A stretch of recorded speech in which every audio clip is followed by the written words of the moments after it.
त्यानंतर बघूयात खासदार संजय राऊत यांनी भाजपवर गंभीर आरोप केले। संतोष देशमुख हत्या प्रकरणात भाजपचा हात आहे का असा सवाल राऊतांनी केला।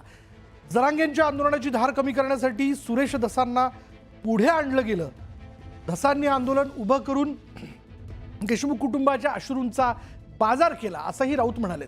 दरम्यान संजय राऊत यांनी केलेल्या आरोपांवर भाजपचे चंद्रशेखर बावनकुळे यांनी प्रत्युत्तर दिलं। मनोज जरांगे पाटील यांचं जे नेतृत्व उभं राहिलं मराठा समाजामध्ये आणि त्यांनी जे आंदोलनाला सुरुवात केली होती पुन्हा एकदा निवडणुकीनंतर त्या आंदोलनाची धार कमी करण्यासाठी भारतीय जनता पक्षानं सुरेश धस हा मोहरा मराठा समाजाचा पुढे आणला आणि त्यासाठी त्यांना संतोष देशमुखाच्या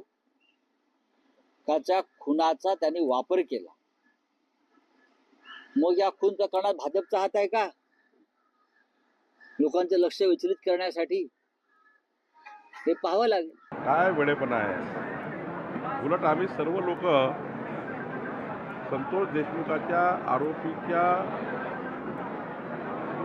आरोपीला अंतिम शिक्षा व्हावी, फाशीपर्यंत जावं याकरता देवेंद्र फडणवीस सरकारने ज्या पद्धतीने चौकशा सुरू केलेल्या आहे, ज्या पद्धतीच्या चौकशा सुरू आहे आणि ज्या पद्धतीचं त्या ठिकाणी काम चालू आहे, मला वाटतं की हे भरकवण्याचं काम कोणी करू नये।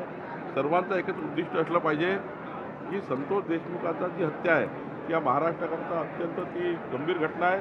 त्या घटनेकडे सर्वांनी विना राजकारण बघितलं पाहिजे। या घटनेचं राजकारण होऊ नये।